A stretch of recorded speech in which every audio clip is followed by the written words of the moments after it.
regularly scheduled Port Orchard City Council meeting for November 10th to order. Would you join me in the Pledge of Allegiance?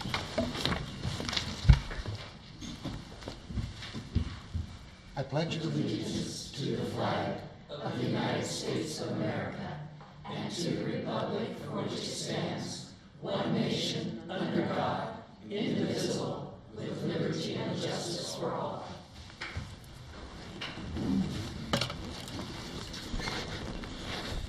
Okay.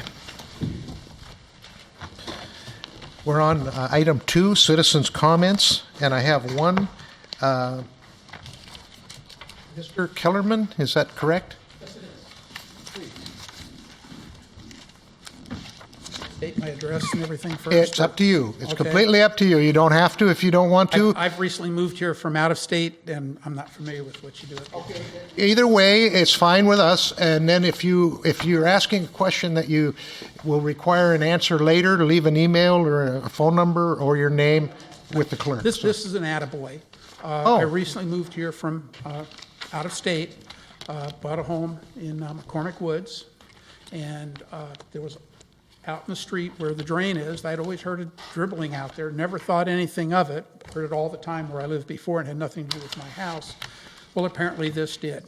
And a Matt Baker with Utility Service Associates happened to come by doing leak detection, and apparently he thought there might be a leak in my house. So he contacted Jill Saturn Loudon with City Public Works, and they both came out to the house, and they kind of looked around, rang my doorbell, had me turn off the water to my house so they could see exactly where the leak was, and they pretty much pinpointed within just a few feet. I was able to call somebody out to repair it for a modest sum, and all ended well. And I got to say, both that came out, Matt and Jill, they were professional, they were courteous, they took the time to explain everything to me, and they just did their job well, and they make me happy to live here in Port Orchard. And so I thank you, and I thank them. Well, thank you so much. We appreciate that. Yeah. Okay, now, no one else has signed up for the citizens portion. Please come up. No, don't worry. We have plenty of time, and anybody that didn't sign up can raise their hand just like you did. So, my name is Glenna Bailey. I live up on the hill of Sydney Avenue. I went over my water bills since we moved there, and excuse the fact that I'm extremely OCD, so I still have my water bills from way back when. 2007 was our first year in our little cabin in the city, because it is just a little cabin built in 1934. One bathroom, nothing extravagant at all. We started 07 that year. We paid $90 for water. We are not on the sewer system, so we're just on water. We paid $90 that year. 2009, 2 years later, it doubled. We paid $186.50. Stayed pretty static for a while until 2012. No, 2013, it went up $100. Now it's at $283. In 14, stayed pretty static. 15's pretty much the same. So now I'm adding $42 a year for the $7 I heard our water was going to go up every billing period, 6 billing periods a year. So I'm looking at my water bill going up $40 a year for at least the next 5 years. At the end of that 5 years, I will be paying $493 a year for that same water that I paid $90 for in 07. I'll give you a clue. We may be getting lots of retirement checks and lots of Social Security checks, but nothing's going up that much. And we're one of the many seniors here, have not lived in the city that long, but we plan on staying in the city. But we're not going to be using this new well. We're not going to be using any of these new things that we're now being expected to pay for. Our children generally don't even live in the city, and all of these seniors have been living there all those years, paying for the water they've been using. Every year we leave for a month or 6 weeks. We still pay water that same month just as if we were sitting there. And that's not water usage, that's just for having access to the water if we happen to be home. Now I can see if we're expected to pay $500 a year for that same water that was only $90 a year, somebody needs to look at some way that the seniors on fixed income are not going to pay the burden of redoing new wells for the growth of the city. We're not going to see that growth. We're not going to live long enough. Thank you. Okay, thank you. Anyone else? Anybody on this side? Yes, sir.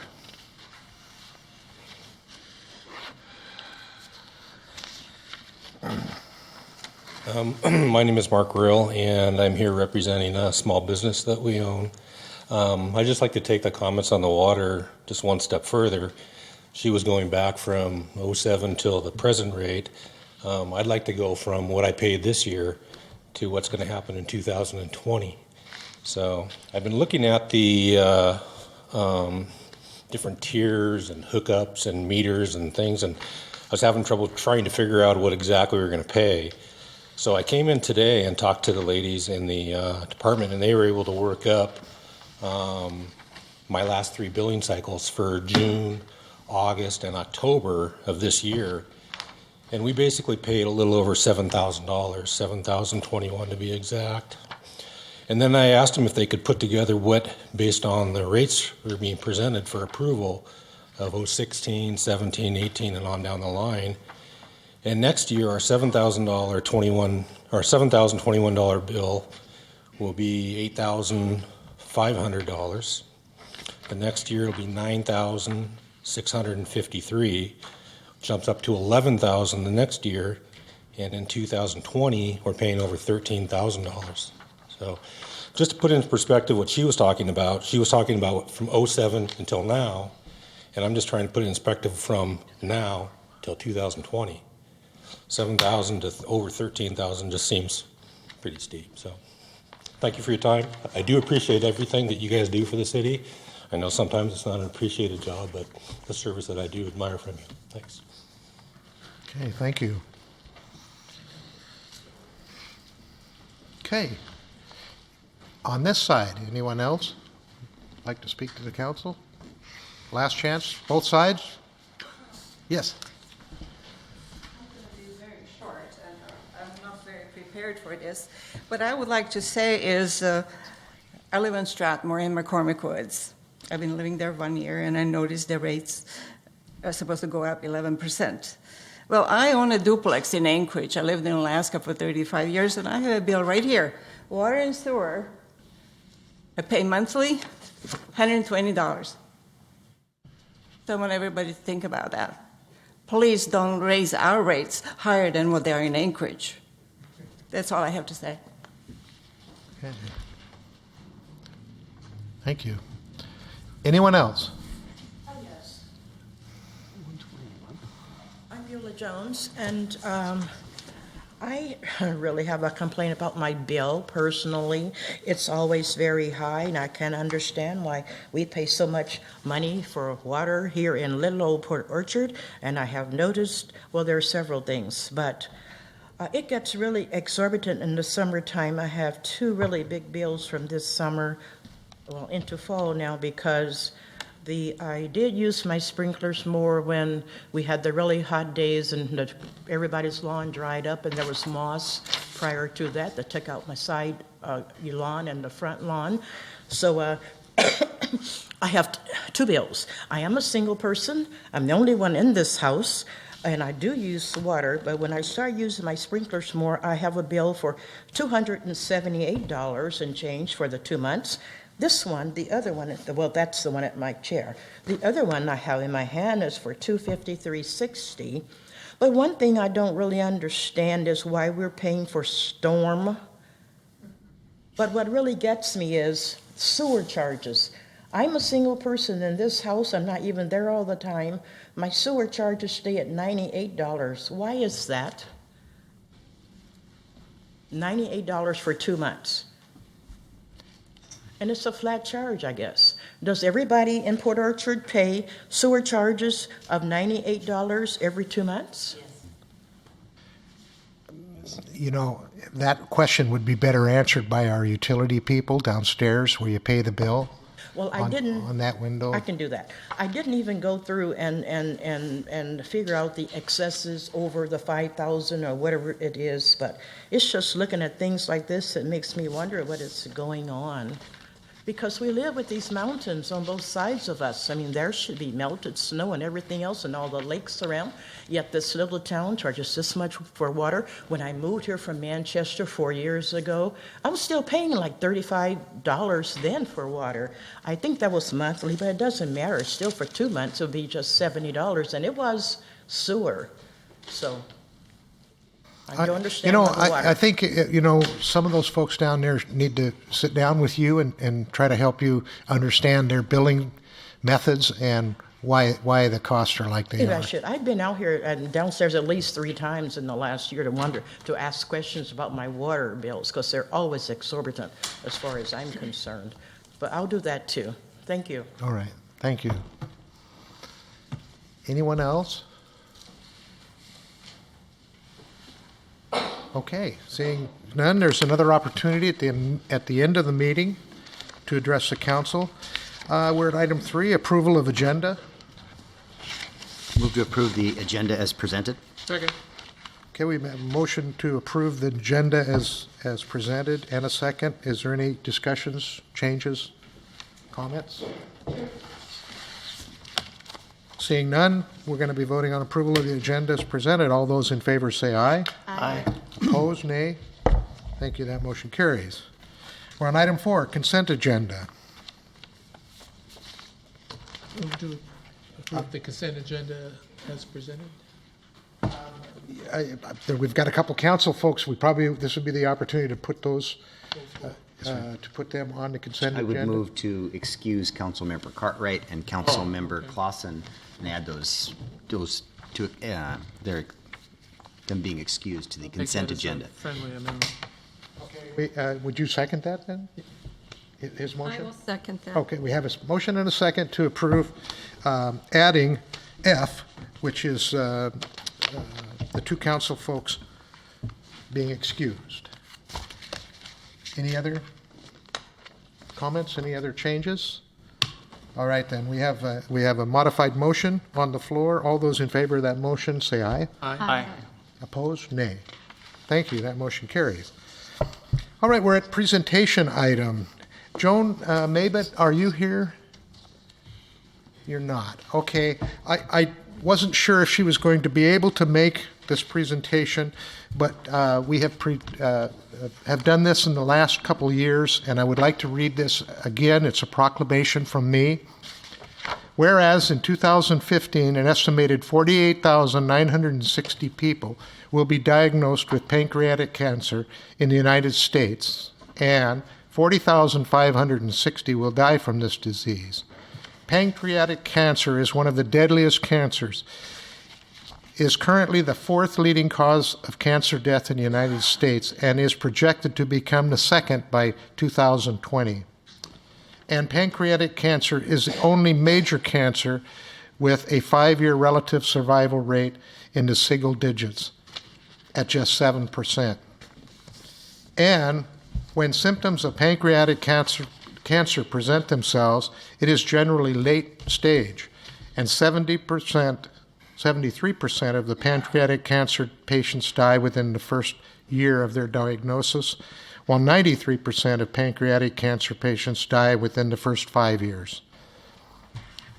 And whereas approximately 900 deaths will occur in Washington state in 2015, and pancreatic cancer is the 7th most common cause of cancer-related deaths for men and women across the world, and there will be an estimated 367,000 new pancreatic cancer cases diagnosed globally in 2015.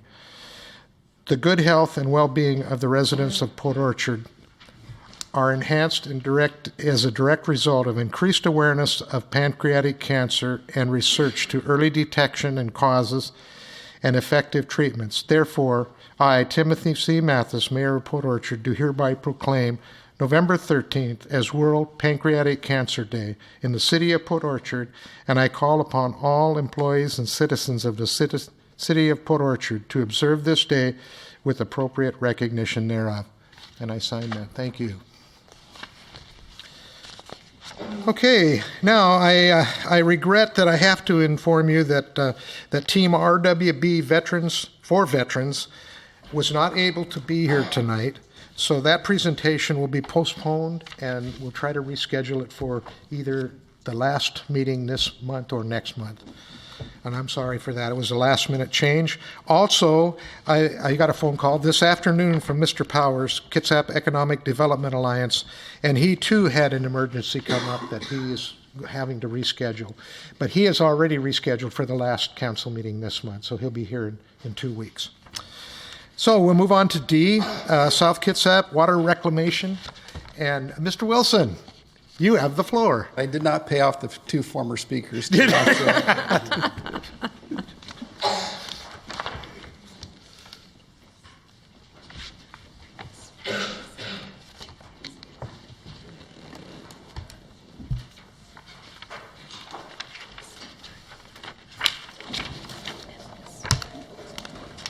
you, sir. Thank you.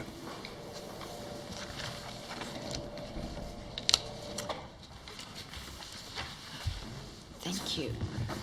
Thank you, sir.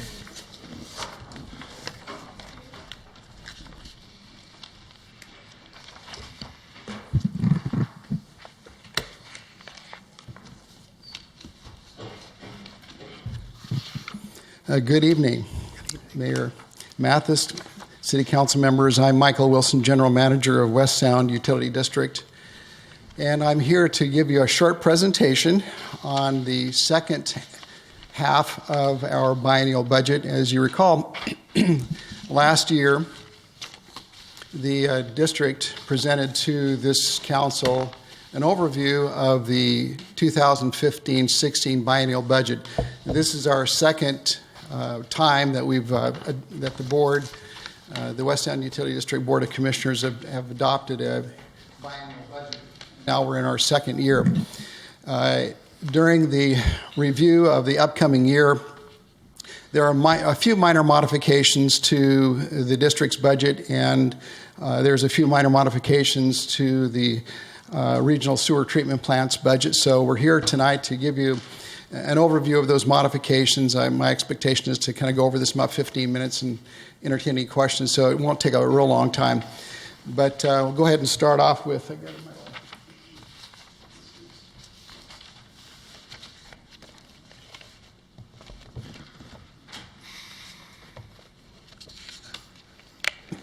To give you a brief overview, what we have here is an identification of the budgets that we have within the sewer treatment plant. And as you recall, the sewer treatment plant is comprised, from a financial standpoint, of three budgets. There's an operating fund, a capital improvement fund, and an ER&R, equipment repair and rental fund. The three combined budgets that we're looking at modifying total about a $272,000 increase from the approved 2016 budget, and you'll see in the far right-hand column those modifications.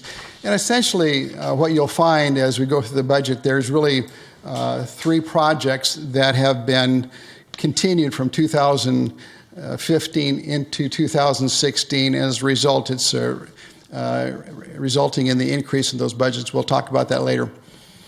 Also to highlight is the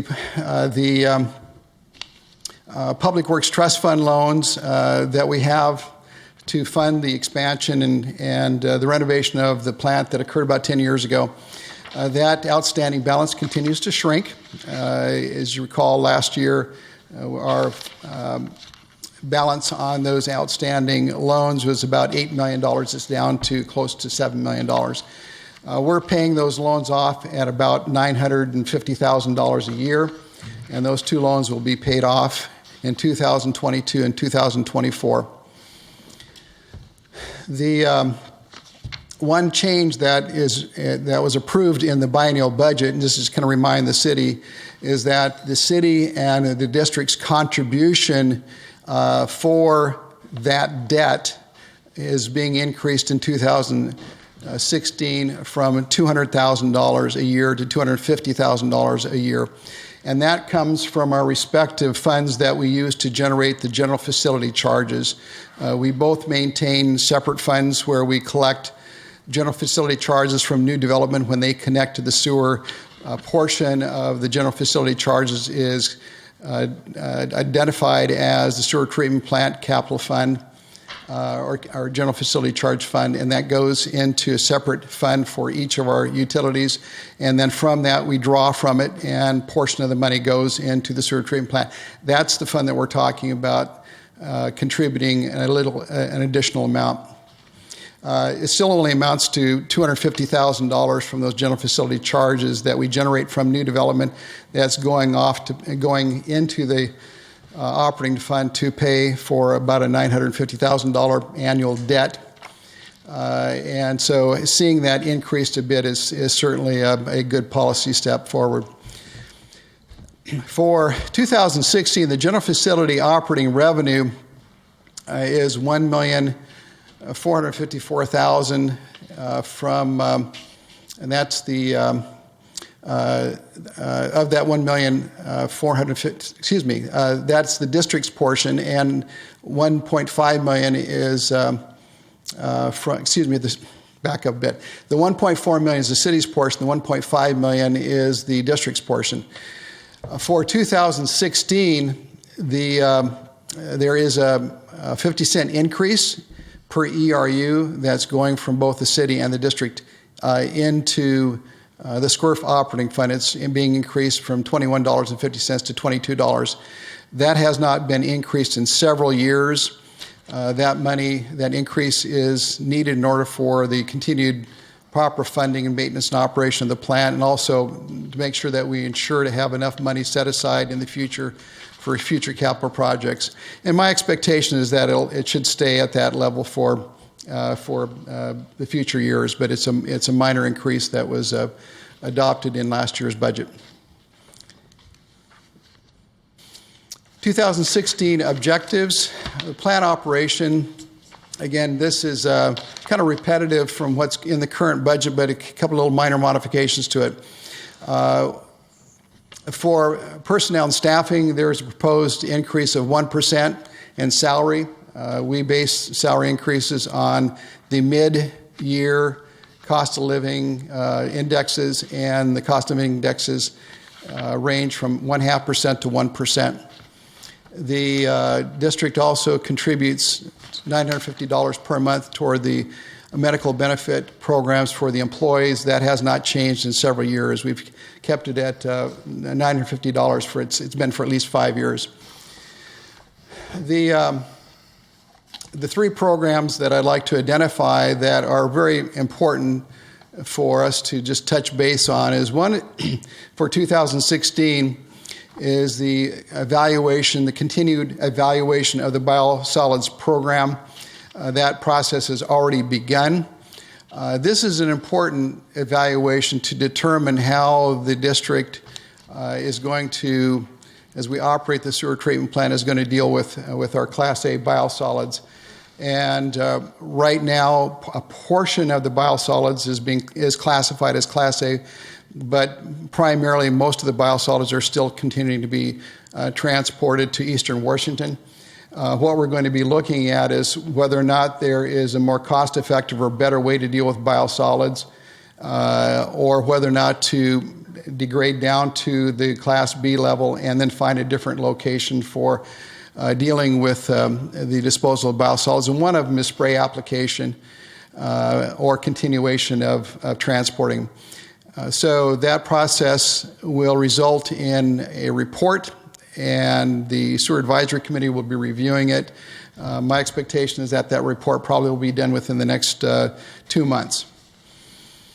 The next item is the membrane system, the MBR system that we have. We've provided this council and the Sewer Advisory Committee with updates as to the evaluation of our MBR system. The MBR system at the plant was primarily designed for two things. One is to add some capacity, but also to create a level of effluent that would be used for our reclaimed water program, and we're basically treating the effluent at a much higher level, at a Class A level that is not required by the Department of Ecology, and it does cost a lot of money for operation and maintenance of the plant to maintain that system. And above all, the concern is that the membranes that we have in the plant at some point in time are going to need to be replaced sooner than later. And the last estimate that we had was about $1.5 million. We're not sure that the continuation of having this MBR system makes the most sense and most prudent sense in operation of the plant. So that evaluation is also ongoing. And we also expect to have some determination and a conclusion as to how best to deal with any modifications to the plant within the next few months. And finally, the Reclaim Water Program. We currently, over the last 2 years, have been providing reclaimed water to the Veterans Home, Ritzel, at Ritzel. And we provided it through this last summer, and our program is to suspend the service of that program in 2016. The reason for it is it's costly to provide. The Veterans Home has benefited from it, which is great, but as we know, to provide reclaimed water, we don't have a real justification for it. We have an abundance of water. We don't have any problems at our sewer treatment plant. So from an operational standpoint, it doesn't make a lot of sense. And if we were going to really get in the reclaimed water business, it's a very expensive venture to get involved with. To get reclaim water to various establishments within our community would require a secondary transmission system, and also we would have to have storage so that we could provide sufficient water pressure to get that reclaimed water out to various users. To get from the sewer treatment plant to various locations around the community would be a very expensive venture. It looks good on paper, it looks good politically, but from an operation and cost standpoint, it doesn't make a lot of sense. Personnel, this just reflects the staffing. We currently have 9 employees. They do a fantastic job. We have 3 over the last 4 years received acknowledgement and award from the Department of Ecology for excellent management of the sewer treatment plant, and they do a very good job. Administrative and financial support is provided by the district, and this is our salary structure reflecting the 1% cost of living increase for 2016. I thought this would be interesting. I know a lot of people here are concerned about their utility rates, as they should be. One of the challenges that we have managing utilities is being able to provide affordable, quality service. And it's going to continue to be a challenge with more and more regulations, and also the failing of our utility infrastructures.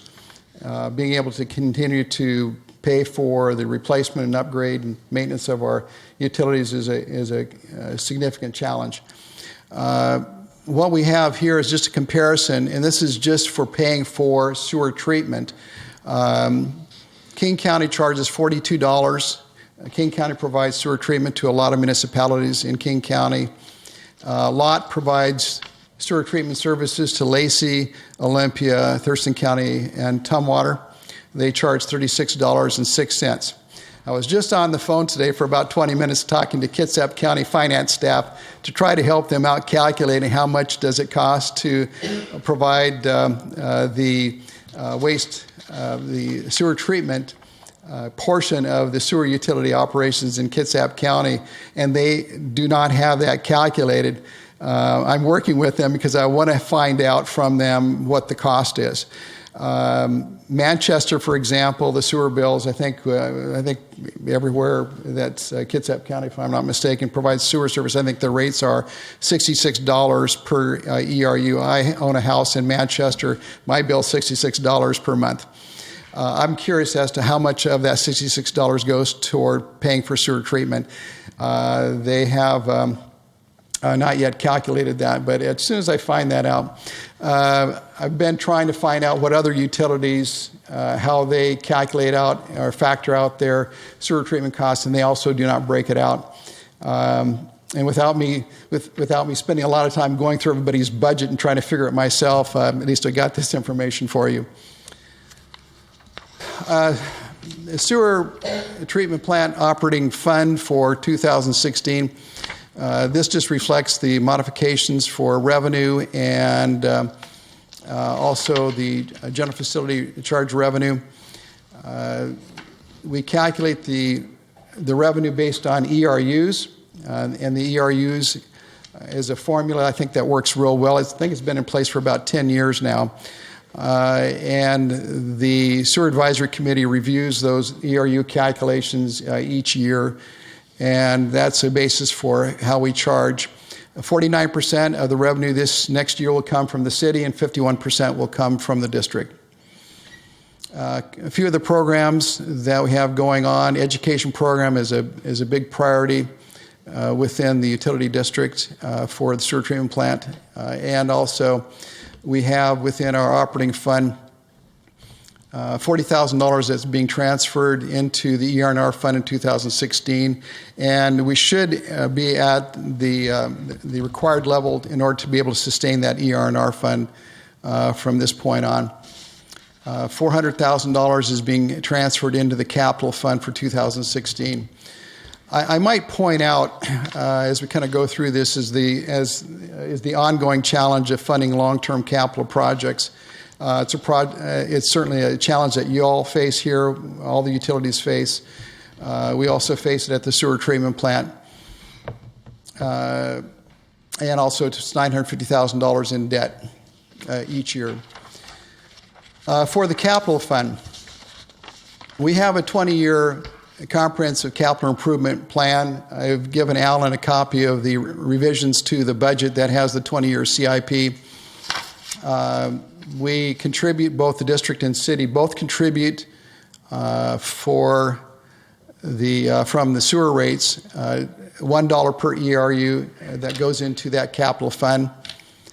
And we also have, for 2016, 3 programs that's resulting in the capital fund increasing, but that is being funded by having excess money in the capital fund because we did not spend money to build the storage building, and we have deck coatings and exterior coatings projects that did not get done in 2015. So those will be projects that will be transferred over into 2016.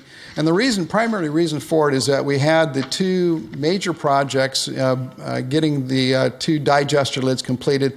That was a $700,000 capital expense. Great project. Real excited about seeing that done. The storage building has been a little bit of a challenge because of soil issues and problems of dealing with engineering for a foundation that will be suitable for that location. Essentially, much of that sewer treatment plant is built on a lot of fill, and we're finding that this structure is going to require some stabilization through an engineering-based structure. And then these 2 coating projects are kind of ongoing capital maintenance, but those projects will be done next year. One thing that's really important to note is, and we've talked about this last year, in our 20-year CIP, we have an estimated annual capital need of $1.5 million. As you see within the budget, our operating fund is about $300,000 a year, $3 million a year.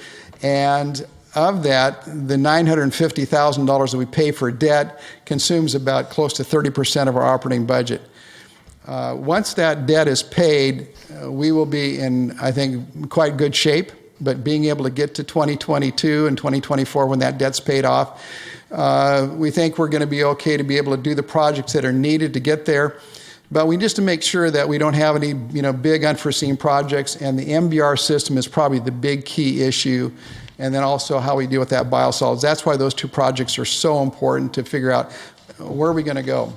plant, I think, is well maintained, but we're talking about a $40 million asset that sits next to the Veterans Retirement Center, and that facility requires obviously a lot of time and maintenance and capital costs. So $1.5 million is certainly a challenge, and once we free up enough revenue that's currently being paid for debt, we'll be able to handle those projects.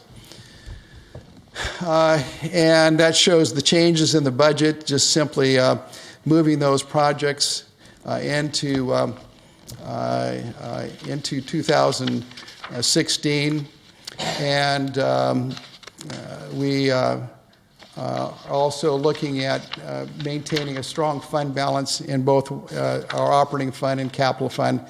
Those projects are just simply being carried over, and we have enough fund balance, obviously, to be able to take care of them because we just didn't pay for them this year. And then finally is the ER&R fund. We have not a lot of capital equipment or vehicles and contractors' equipment in that fund. A few vehicles. I think we have about 9 or 10 vehicles in that fund, and in 2016 we will be replacing a 5-yard dump truck that it's a 1983 dump truck, and we have $34,000 budgeted to replace that. And with that, we are done. Those are the modifications for 2016. If you have any questions, Fred. Mr. Wilson, can you tell us a little more about the reclaimed water? You said that the district has been providing it free to Retzel. Have you been able to quantify what that cost is to provide it to them? About $4,000. Is that yeah? Is that more than what they would pay to water their lawns with fresh water? That's calculated based on if they had to buy potable water. That's what their savings is. Last year, they saved about $2,900 or $3,100. This year, we calculated about $4,000. I think it was a good collaborative partnership with the state by providing them with that. I think they would love to continue to have it, but unless something happens down the road, suspending the use of that program, I think, is probably a wise choice to make. Primarily because of just simply the operating costs, being able to operate that MBR system is so expensive, and there just isn't a justification to have some customers benefit from it. I mean, even if they paid the normal water rates, it wouldn't even be close to being beneficial. And I might add, several years ago, the city of Olympia and Lacey were looking at reclaimed water. They were kind of the stimulant behind that, and the legislators were real big on the possibility of reclaimed water.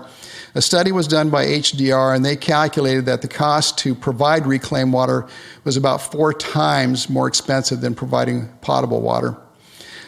When we get this whole process done, I'm going to try to sit down to run some calculations to see how much it actually cost us to provide reclaimed water during these last 2 years. Thank you. Mr. Wilson, well, I know we had the lids fail on the solids tanks, and we did a capital project this year to replace those. And how are those functioning? I've seen them there, yeah. The membrane domes over the top of it. Yeah, they of course, the covers on those digesters were extremely old, and it was at a time for them to need to be replaced. The replacement with the domes was necessary for a couple of reasons. One, to be able to cover the digesters, and second is to find a way of being able to benefit from the capturing of more methane gas.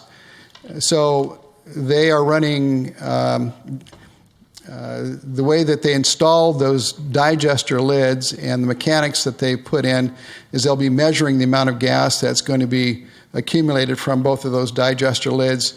And during the winter months, we use that methane gas to heat the rest of the facility.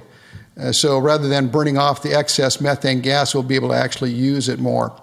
So it'll be interesting to see after we get through this winter period how much financial gain we'll get from the excess methane gas that we're able to reuse. So it's a great project. So it's creating a couple of benefits, and the excess the excess methane gas will be a nice financial benefit, we think, to the operation of the plant. Thank you.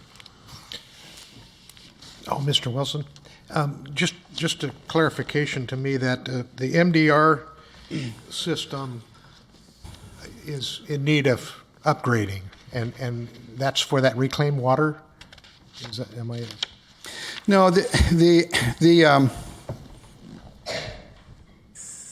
MBR system was a design concept that they came up with back in prior to 1999, 98 is when they started planning for the renovation expansion of the plant. And that was also at a time where we were using a considerable more amount of water our customers were using back in 1996. And this is not just within our region, but actually throughout the Puget Sound, using about 35 to 38% more water back then than they are now. One of their big concerns was, well, how are we going to handle growth? How are we going to handle all this amount of water that's being used? And one of the concepts was, let's recycle water. Let's see what we can do to provide for the use of water rather than going out in the Sound from an environmental standpoint, from a customer standpoint. And we see what's going on in different places around the country and thinking, well, gee, this is kind of a good concept. Well, a couple things have happened since then. Is water conservation became a big issue in 1996, 97 to a point where people really have gotten the message not to use the amount of water that had been in the past. So water consumption, water sales are considerably down. The amount of water that's coming into our sewer treatment plant and how much we're treating, we don't have any problems with our plant. We don't have any problems with ecology. We don't have any basis for limiting the amount of effluent that is processed and goes out into the Sound because of the kind of quality that's being processed at the plant. This MBR system was driven, as I understand, by two things. Number one, to provide more capacity at the plant, but primarily to provide a higher quality of water that can be used for reclaimed water purposes. If we are able to make modifications to the plant and not lose that additional plant capacity, but potentially mothball the MBR system, we can do two things: save an operational cost, because from an electricity standpoint, from a maintenance standpoint, it costs more to maintain it. And second is that we can defer the possibility of having to replace those membranes. We have some structural problems with some of the cassettes that was mentioned, I think, last year when we talked about this.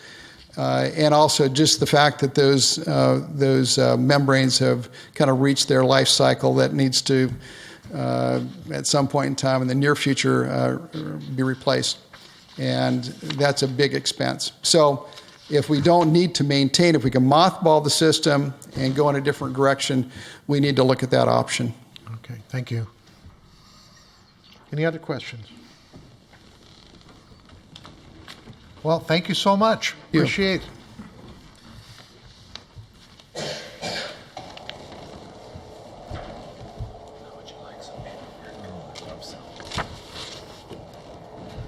Okay, let's move on now to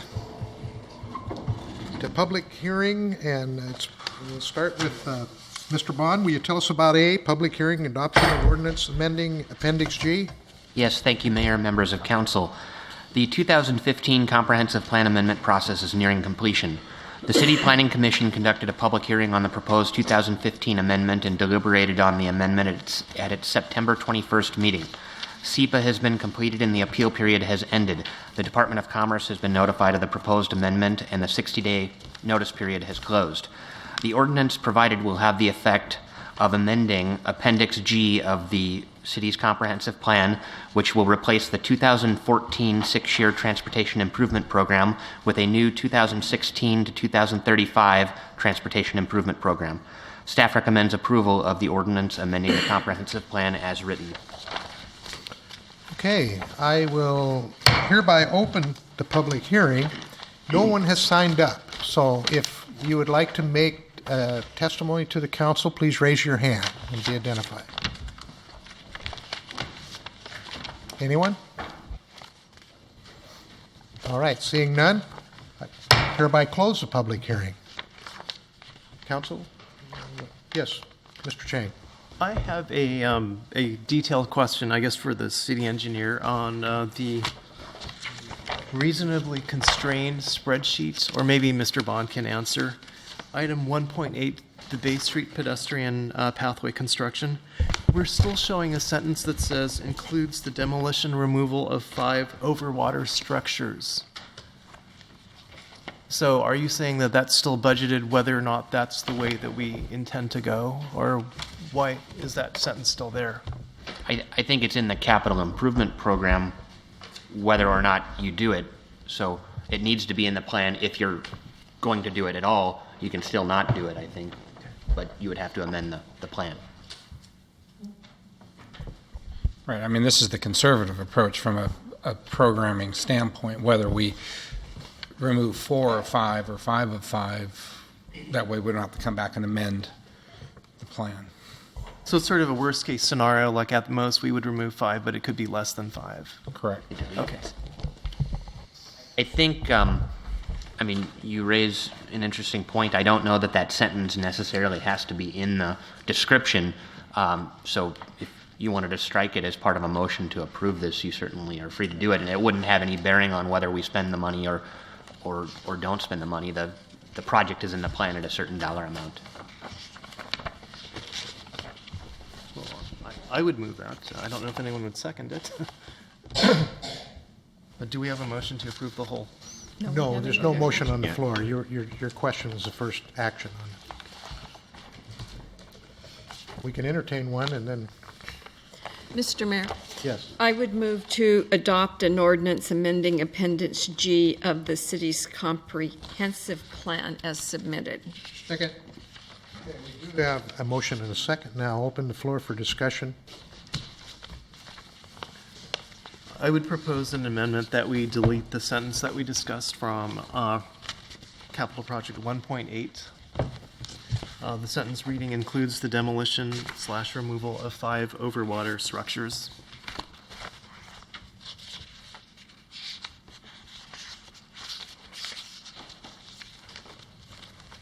Okay, did we have a second on this? Fred made a motion. Does there anyone wish to second it? Seeing no one wishing to second it, that motion dies of a lack of a second. We're back to the main motion. Any other action on the main motion? I would just make the comment that the reasonably constrained transportation improvement plan that's before us was vetted quite significantly over the summer, and I'm very comfortable voting for this. Okay, any other comments? Motion on the floor is to move to adopt an ordinance amending Appendix G of the City Comprehensive Plan as submitted. All those in favor say aye. Aye. Opposed? No. Record shows there's one in opposition, 4 voting aye, so that motion carries. All right, we'll move on to item B. Mr. Bond, could you talk to us about this one, please? Yes. The Growth Management Act requires that cities planning under the Act adopt and enforce ordinances which prohibit development approval if the development causes the level of service on a locally owned transportation facility to drop below the standards adopted in the transportation element of the comprehensive plan, unless transportation improvements or strategies to accommodate the impacts of development are made concurrent with the development. The city's existing concurrency ordinance requires updating, and as such, a new concurrency ordinance has been developed. The timing of this update corresponds with the adoption of GMA authorized transportation impact fees and the proposed impact fee ordinance that'll be considered later tonight, as well as this concurrency ordinance share common definitions. The proposed ordinance has been developed to comply with GMA and, consistent with the existing concurrency ordinance that the city has in place, establishes concurrency requirements for water and wastewater systems in addition to transportation systems. This ordinance was introduced to the City Council at a work study meeting on May 19, 2015, and was subsequently provided to the Home Builders Association and the Realtors. The City Council again reviewed the proposed ordinance at its June work study meeting. City staff met with the Home Builders and Realtors to discuss the proposed concurrency and impact fee ordinances, and as of this date, we have not received any comments one way or another on the proposed ordinance. In August, the City Council had requested that the impact fee ordinance and concurrency ordinances be brought forward for a public hearing and consideration. The Directors of Public Works and Community Development, along with the City Attorney, recommend approval of the proposed concurrency ordinance as presented. Okay, we have scheduled for a public hearing. I'll hereby open the public hearing on this issue, and I have no one signed up. So once again, I would ask you to raise your hand if you would like to testify on the public hearing. One more chance. All right, seeing none, I hereby close the public hearing. And what's your pleasure, Council? Mr. Chang. I move to approve the concurrency ordinance as presented. Second. Okay, we have a motion and a second to approve the concurrency ordinance as presented. Is there any other discussion or comments? Seeing none, we're going to be voting on this motion. All those in favor say aye. Aye. Nay. Thank you. That motion passes. Mr. Bond, you're getting a lot of work tonight. Could you lead us into this one, please? Yes, the City Council has been studying the possible adoption of a traffic impact fee for more than a year. The proposed ordinance would create a traffic impact fee within the City of Port Orchard, in addition to continuing the collection of park and school impact fees at the previously established rates. However, the proposed ordinance does more than establish a traffic impact fee. It's been drafted to correct a number of deficiencies that have been previously discussed with the City Council. It is a total replacement of the existing impact fee ordinance to reduce the risk of litigation and comply with state law concerning the implementation of impact fees. Furthermore, the state legislature passed SB 5923 earlier this year, which imposes new requirements on cities who opt to collect impact fees. While we're not required to comply with this new requirement until September of next year, the ordinance presented addresses these requirements to ensure that the ordinance does not need to be amended again next year. The requirements established under SB 5923 relates to the deferral of impact fees. Presently, Port Orchard, along with most other cities, collect all required impact fees at the time of building permit issuance. The new law will require that cities offer a deferral program whereby the payment of impact fees could be deferred until final inspection, certificate of occupancy, or closing on the sale of the home.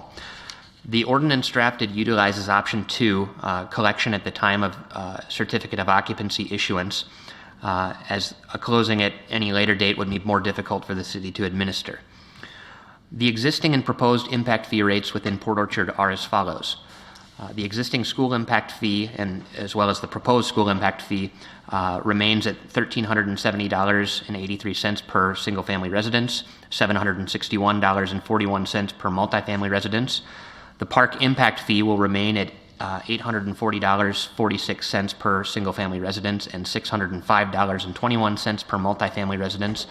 And finally, the traffic impact fee will be set at $2,500, $25.52, and 24 cents per peak PM trip, with a single-family residence being about a single trip. This ordinance was introduced to the City Council at a work study meeting in May of 2015 and has been reviewed by the Home Builders and Realtors through a variety of meetings over the summer. In April of this year, the City Council had requested, or I'm sorry, in August of this year, the City Council had requested that this be brought forward for a public hearing and consideration. And as of the date of drafting the report and sending out the public hearing notice, we have not received any comments on the proposed ordinance from the public. So staff recommendation from, I guess, all four of us, I'm not sure where Brandy stands on this, is to approve the ordinance as presented. Okay, thank you. This is a public hearing, so I hereby open the public hearing. And once again, nobody has signed up for this particular public hearing, but I would entertain any comments. Yes, sir, please come up.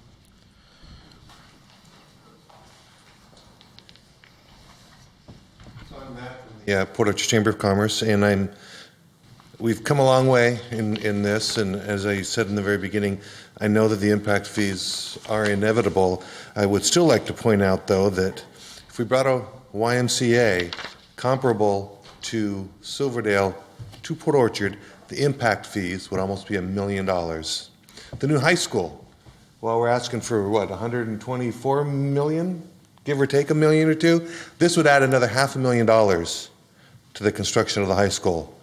You know, a bank, I don't know, how large is your Columbia Branch Bank? 2,000 square feet? 3,500. 3,500. Well, I think 336, be about $40,000 worth of impact fees for a 3,500 square foot bank to be built in the city of Port Orchard. So I still think that, you know, while $2,500 collected at the time of a sale is come a long ways, I still think that the burden on the local businesses, the people that generate over twice the income which property taxes do in the city of Port Orchard, I think the burden is still a little too high for them. Thank you.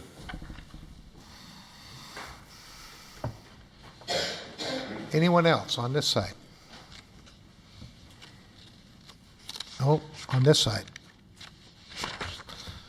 All right, seeing none, hereby close the public hearing on 6C. Council, what's your pleasure? Yes, Mr. Thompson. I move to approve the impact fee ordinance as presented. I second. Okay, we have a motion and a second. Open for discussion, Mr. Patonsu. I hear you, Mr. Murphy, and over the last year, we've had extensive deliberations over this, and we've come a long ways. I mean, the number was a lot higher. We've trimmed the project list extensively. You have to remember, too, though, that half of our community already pays almost a $1,900 impact fee. And so I think it's only fair that the entire city has an impact fee, not just half of our city. We need to find a way to pay for our arterial improvements. You know, this is a way for new projects, new development, new traffic impacts to contribute their share to our arterial improvements. So I'm going to support this.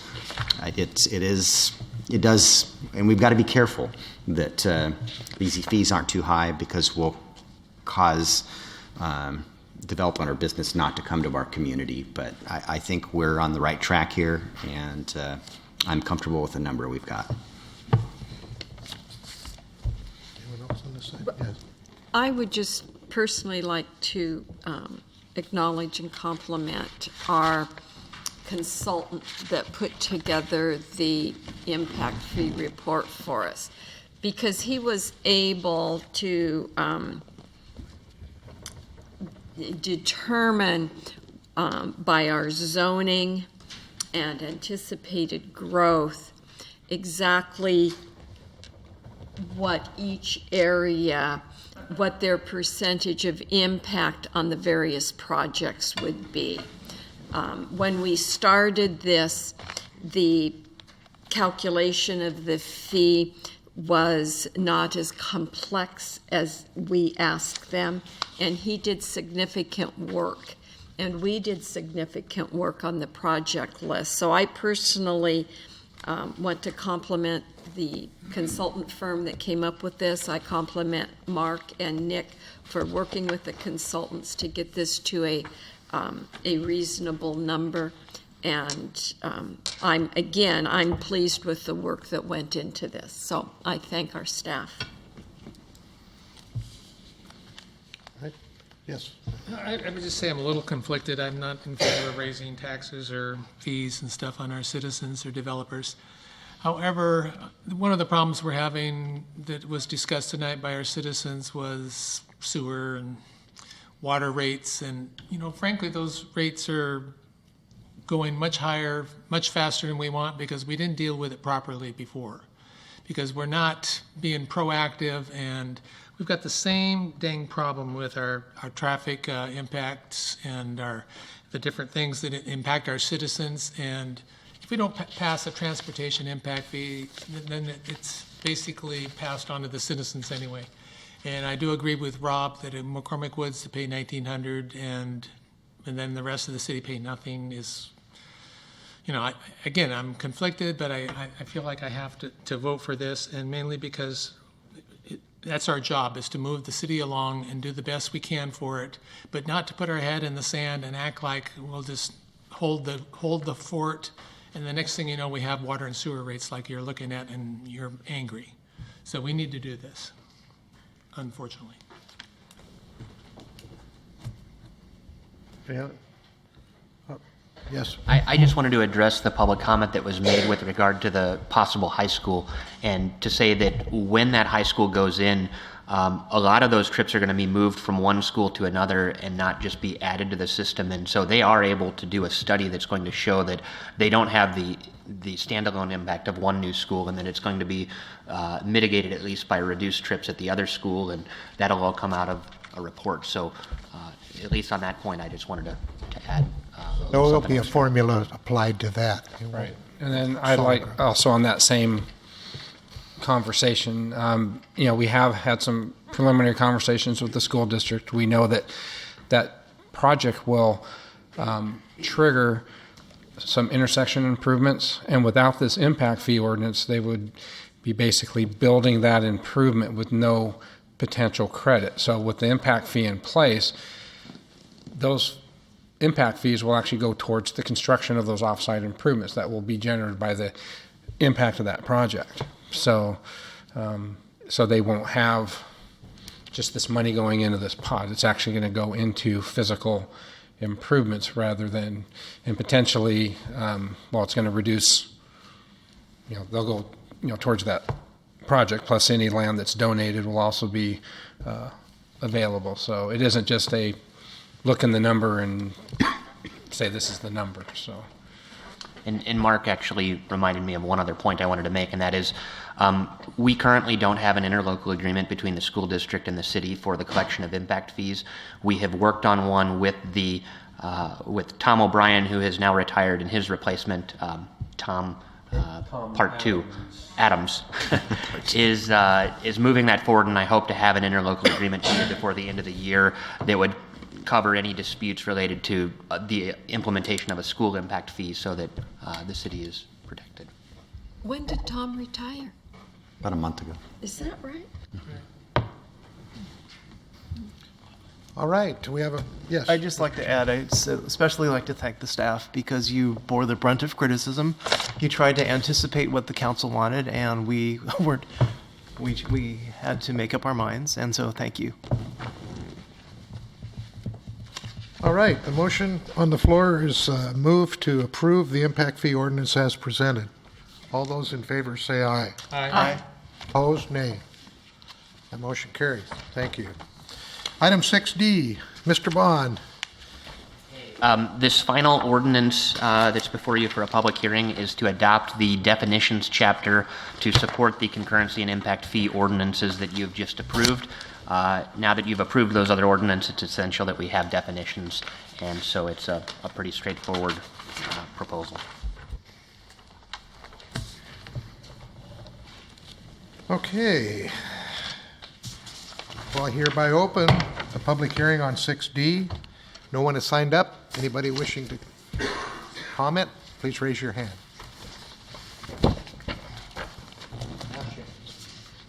All right. Close the public hearing.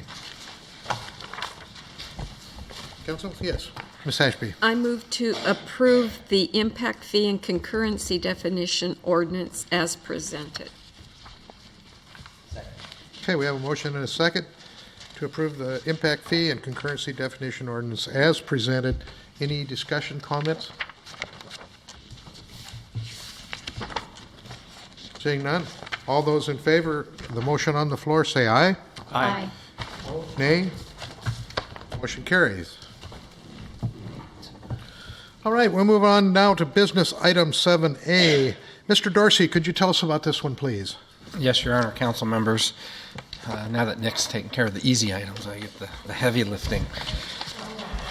On March 25th, 2014, the City of Port Orchard approved contract number 033-14 with Katie Isaacson and Associates to prepare the 2014-15 water sewer gap analysis. The purpose of the analysis was to be prepared in coordination with the 2015 comprehensive plan updates for water and sewer, was to develop a financial plan and 6-year rate outlook for funding utility operations, debt repayment, and capital improvements, with the output being the impact on rates to complete the identified water and sewer programs.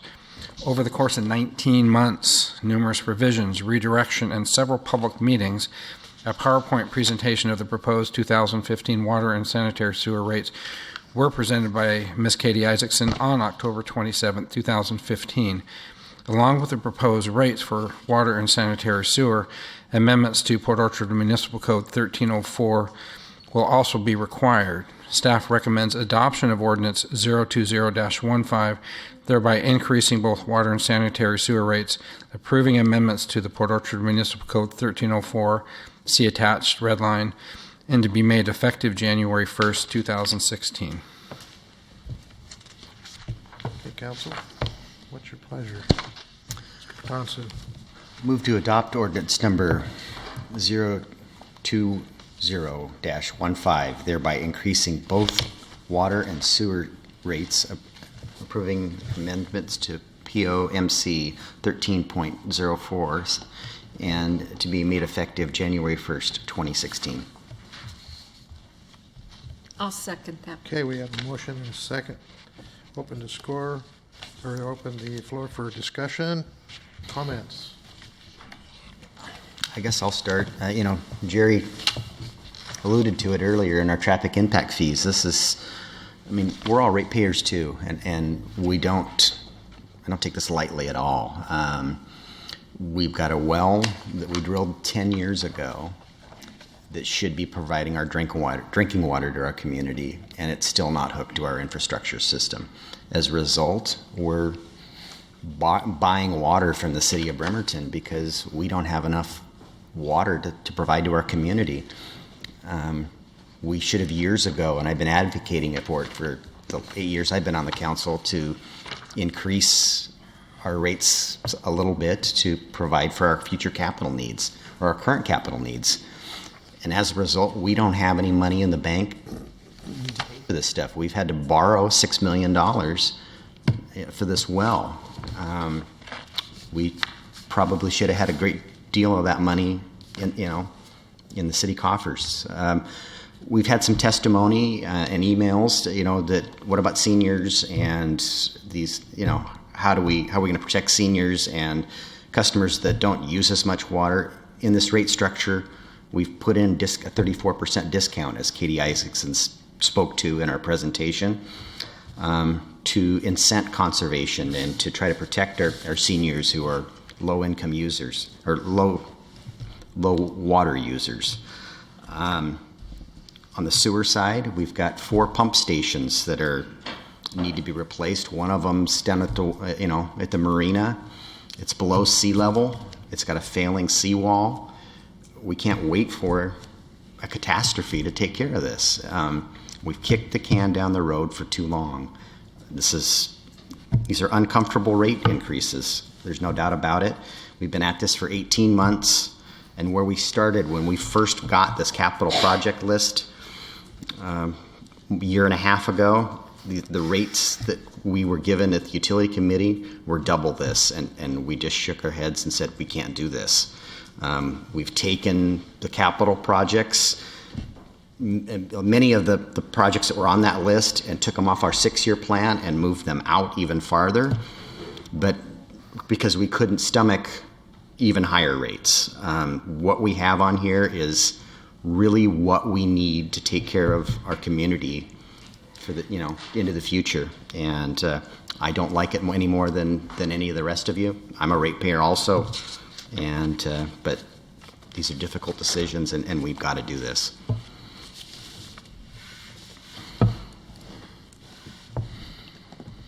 Chang, did you have a comment? Well, I agree with everything Rob has said, but I am going to vote differently because I've actually been disappointed by the amount of communication that the city has not done. I've seen us spend more on ads, for example, telling people about the water main flushing than the new rates. The gap analysis is not on the website, which I think it should be there. And I think we failed to communicate to people why the rates are going the way they are. We are talking about an increase of $100 over 5 years. It may be necessary, but I don't think we've communicated adequately.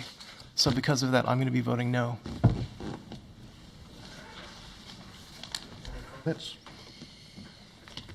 I would just like to ask a procedural question of the city attorney, in that I believe that this is a significant issue, and we've had several citizens speak to it. I personally did exactly what Mark did, only I didn't go to City Hall to do it. I got out my bills and I calculated what my bill will be each year going forward. And it's not easy for any of us to do this. And as a result of that, or because of that, I would like all 7 council members present when we take the vote. And so I want to know procedurally, how do we move that from this meeting, a vote from this meeting to our next meeting? And I don't know if the rest of the council agrees with me, but this is a significant decision, and I would like to see it made by 7 council members rather than 5. I think anybody can make a motion to table. Gary, continue. You just need to make a motion to continue to a date certain. So make a motion to continue this, the motion as it stands on the floor to a specific date, November 24th or December. I do have a question then. December 8th.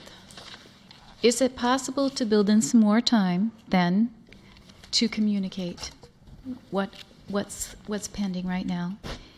Can we hold off a certain amount of time so that more communication could go out to the public?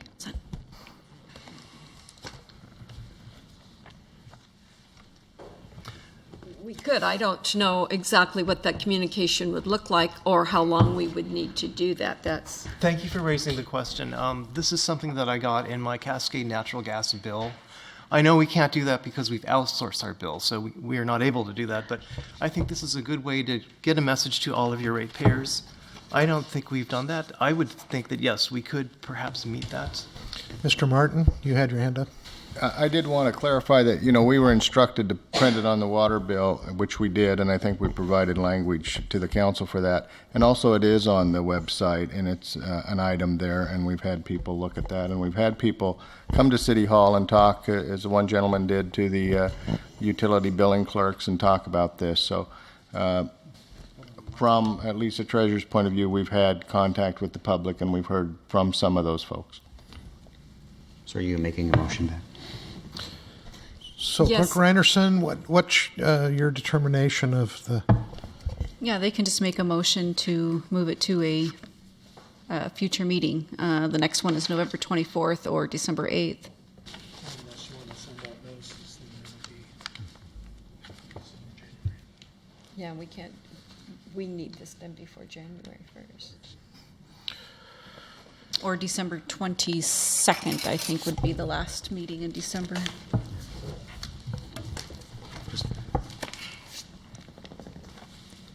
November. Either one, but I think what we have to be caution ourselves with is that, Push it up against the edge. well, it's part of our budget process. Right. We can't, we've borrowed the money already to pay for the well. Let's go to November then. Yeah. Mr. Mayor, I make a motion that we continue, or whatever word I need to use there, Brandy, the vote, this business item 7A until the November 14th council meeting. November 24th? 24th, that's the one.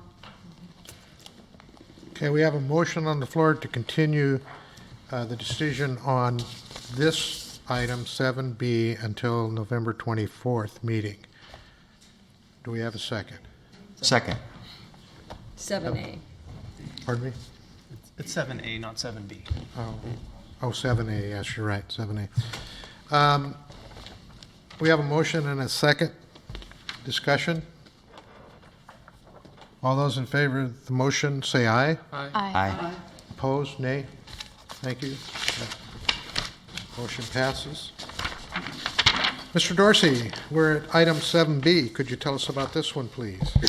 Yes, I believe I'm going to defer to Mrs. Andrea Archer Parsons. No, I won't allow it. No, please. Look at all the material she has with her. She's got a really... Yeah, but she's carrying her own table, so it's easy to carry her. Good evening, Mr. Mayor and members of the council. I brought all the backup in case you had questions. That's what this is. In 2014, the city used pre-construction 100% grant funding from Ecology to design the regional decant facility retrofit to replace the city's existing decant facility. The purpose of the design was to address several issues users of this facility were having. The proposed new facility replaces a very basic one-bay facility and dumpster with 3 bays to decant in, a covered trash area, updated stormwater collection and conveyance, and keypad entry to track the users. Once design staff started seeking funding opportunities for the construction. At the October 28, 2014 council meeting, council authorized staff to submit an application to Ecology for construction funding for this project. The city was notified in spring this year we had successfully received a 75% grant for $761,250 and 25% loan match for $253,750 for a total construction price of $1,015,000. The loan rate is 2.4%. Staff has worked with Ecology to develop the agreement before you tonight. At this time, staff respectfully requests the authorization for the mayor and assistant city engineer to execute water quality combined financial assistance agreement number WQC 2016 POORPW 00005. The mayor to execute the Federal Funding Accountability and Transparency Act data collection form and adopt a resolution granting the authority to enter into the loan agreement. All right, thank you. Council? Yes. Ms. I McBride. move to authorize the mayor and the assistant city engineer to execute water quality combined financial assistance agreement number WQC 2016 POORPW 0005. One more zero. And the mayor to execute the Federal Funding Accountability and Transparency Act data collection form and adopt a resolution granting the authority to enter into the loan agreement. Is there a second? Second. And a second. Open the floor for discussion or comments. Discussion or comments? Seeing none, we're going to be voting on the motion on the floor. All those in favor say aye. Aye. Opposed, nay. The motion carries. Thank you. Okay, we're going to move on to item 7C. Mr. Bond, could you read that into the record for us, please? Yes, on October 27, 2015, the City Council held a public hearing to take testimony on whether or not it should maintain the interim subdivision ordinance that it had adopted on September 8, 2015. The Council voted to maintain the ordinance for a period of 2 months. The Council is required to adopt findings and conclusions to support its decisions, and as such, an ordinance adopting findings and conclusions has been prepared. This ordinance includes one blank to allow Council to set a date certain through which the interim ordinance will be effective. Because the second meeting in December is typically canceled and because 2 months from the date of public hearing would have been on December 26, we thought that Council may want to consider selecting an expiration date for the interim ordinance that corresponds with the Council meeting schedule. Staff recommends extending the interim ordinance through the first meeting in January 12, 2016, to ensure that the meetings with stakeholders and consideration before the Planning Commission can be accommodated. Staff recommends approval of the ordinance adopting findings and conclusions in support of the continued maintenance of the interim subdivision ordinance And I apologize, the suggested motion, I did not mention that you would need to include extending that through a specific date because it's a blank in the ordinance. So if you can move to approve it through a certain date, that would be helpful. Yes. Mr. Move to Council. approve the ordinance adopting findings and conclusions to support the continued maintenance of the interim subdivision ordinance 15-15 as presented, and continue this to our January 12th meeting. Okay, we have a motion to continue this till January 12th meeting, Second. and we have a second. Open the floor for discussion or comments. I received the red line versions. Thank you.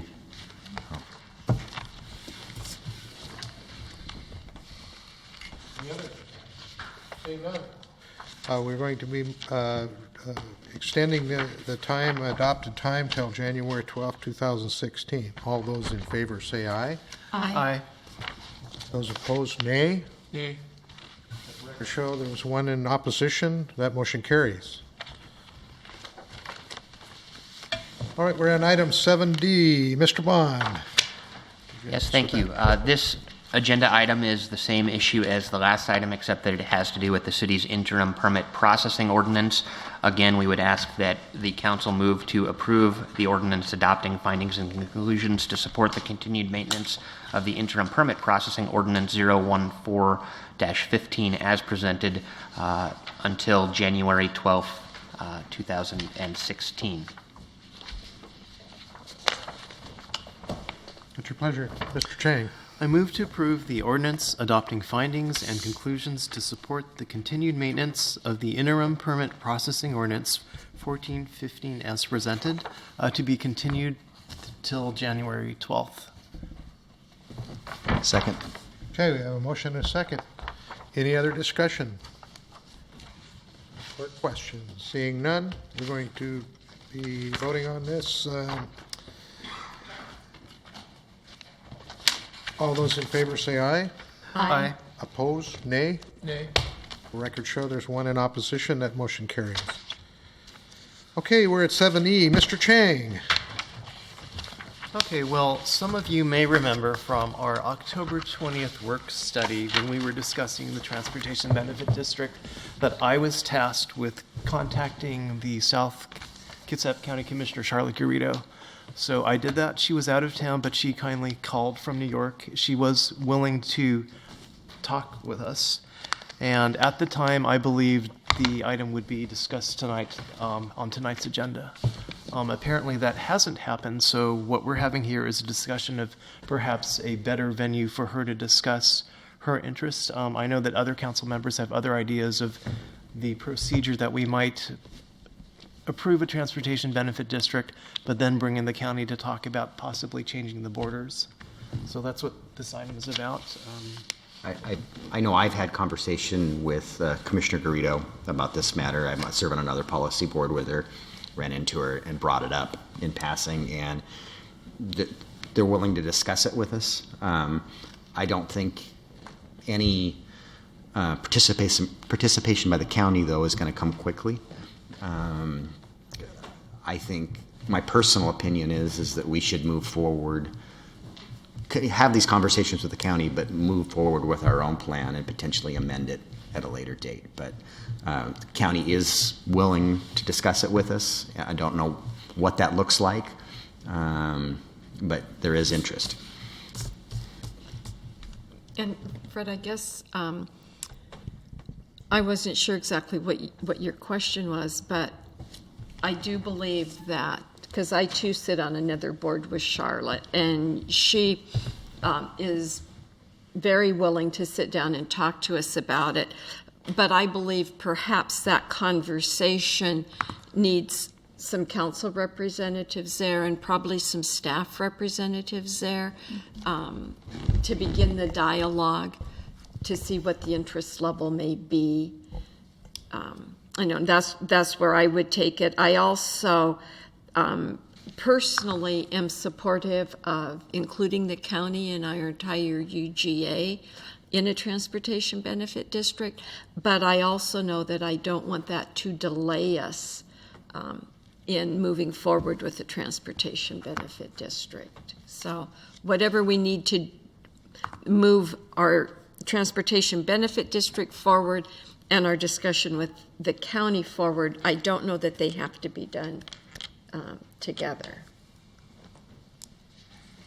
Excuse me, Council. So I did receive an email from Commissioner Garrido's staff, and they asked that I read this into the record, that basically states that she did ask that this email be sent and read into the record for tonight's meeting regarding the Transportation Benefit District agenda item. And she said, due to miscommunication with the city regarding whether this topic was going to be on the November 10th agenda, they are unable to attend tonight's meeting, and they do apologize for that. Kitsap County is always open to discuss regional transportation issues with the City of Port Orchard, including any funding options. We would encourage a meeting with both city and county electeds and staff to discuss technical details regarding any proposals. If the city can forward any draft proposal it has prepared in advance of a meeting, it would help speed county review of specific issues. Thank you again for involving us in these discussions. If you have any questions, please contact Commissioner Garrido. I don't know that we're ready to prepare a draft document. I think it's more a discussion at this point. Is it a work study? Is it a smaller group than that? Right. It's done the work study. We have a planned document for a transportation benefit district for the City of Port Orchard. I'm getting a nod from Mark. That is correct. But we do not have anything that would include The urban growth county. area or the county, yeah. Right. Well, I guess my concern with the process that I wasn't aware that we could both go ahead with our own individual boundary for the Transportation Benefit District and then include the county to expand that boundary. I believe, as Council Member Ashby says, that more of the area should be included in any potential district, since the roads are used both by city and non-city residents. My concern was to have that discussion before, if it is possible that we could make a TBD, or Transportation Benefit District, and then amend the boundaries, then I'm comfortable with that as well. I just didn't want to say, oh, we've already done it, we can't talk to the county now because it's too late.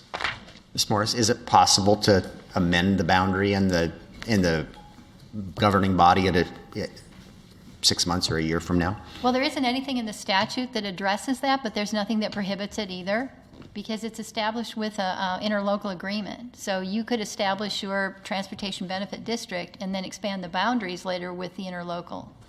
Okay. So that answers that question. So back to the first question, though. Our interaction with the county, do we want staff in a small group, or do we want the whole council at a work study?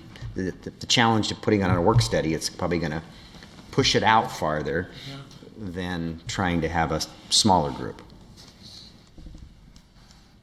I'm not trying to steer it one way or the other. It's also difficult, as we know, to get a larger group together. So I'm comfortable with a couple of selected, a couple of electeds that are willing to go with staff to meet with the representatives from the county. However that works, I'm willing to volunteer to do it. And I'd be comfortable with a ad hoc committee of 3 council members and staff meeting with the county commissioner and staff. That might be more. Can we continue this to our next meeting? Could we add this in the agenda so when we have 2 other council members that aren't here too, that I think we should be participating in this dialogue? So would we be interested in having Mark bring the Port Orchards I'm supportive of benefit that. district resolution forward, and then we could either vote for it or table it again, or so that it's there? Correct. Mr. Bond, we're ready to bring that forward? There is an ordinance that's ready to go, but there is a public hearing requirement, and so the deadline to get to the paper was earlier today, and so I don't know how much notice is required. I don't think there's anything in our code that establishes a specific time, but I think that we'd probably want more than just a weekend of notice. Yes. So I would say that the first meeting in December is probably the first option to consider it at a public hearing. Yeah. Okay. I mean, and if it trails into January, it's not like we're all we're doing is laying the framework. We're not putting Anything in it. It's just the framework for what could be.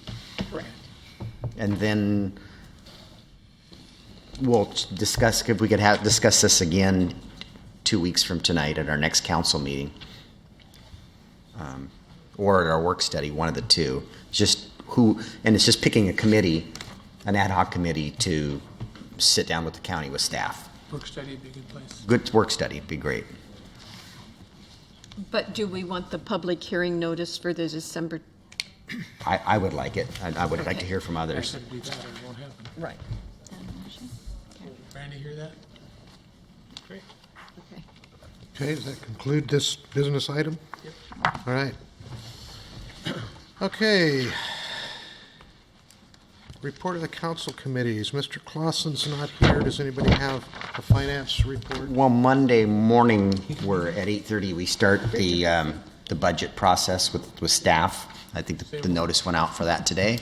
And department heads. And department heads, yes. So there's an agenda for that, and it's here at City Hall, right back here in the council conference room. So that would be the finance committee's report. Okay, thank you. Economic development, Ms. Ashby. Yes, the Economic Development Committee met yesterday, and we had a full agenda. I will give you the highlights. The city clerk will be bringing revisions to the special events ordinance forward at our December work study. The public event toolkit will be on our website in conjunction with the approval of the special events ordinance. Those kind of go hand in hand. And then Brandy and I participated in a extended foot ferry hour follow-up meeting with the city of Bremerton and the port, and we all felt we had a successful summer with this with the extended foot ferry hours, and we're looking at making some minor revisions to the schedule for 2016. And we are still in discussion on the financial commitments, and we have invited the county to participate again with us this year. One of the things that is, I feel, important, and you should all have received this in your packet today. What the next item that we discussed was UGA boundaries, and that's our urban growth area boundaries. And the county has released their draft comprehensive plan for 2016, or at least a portion of it. I know the land use element. And that's one of the reasons why Charlotte couldn't be here tonight. They're having an open house at the county courthouse for that. Within that are alternatives, 3 alternatives for urban growth boundaries. And we have asked for this to be put on our work study agenda because Port Orchard's urban growth boundaries are included. And our only input to the county on this is a letter that we would produce at our work study during their public comment period, which is due December 7th. So I wanted all the council members to have this tonight, well in advance of our work study next week, so you could start doing some due diligence. I would ask you to look at the boundaries on Alternative 1 does not do anything. Alternatives 2 and 3 make adjustments not only to the boundaries, but to zoning outside of our UGA and within our UGA. So I would ask you all to do some due diligence on that so that we can have a lively discussion next Tuesday. The next thing that we talked about at Economic Development was we have continued our discussion on merchants using the sidewalk along Bay Street in our downtown corridor. We've been working on that off and on all year, and informational and historic data has been received, it's been reviewed, And the Community Development Department will be bringing forth a sidewalk usage policy and a right-of-way usage permit process to council sometime in the future. It's not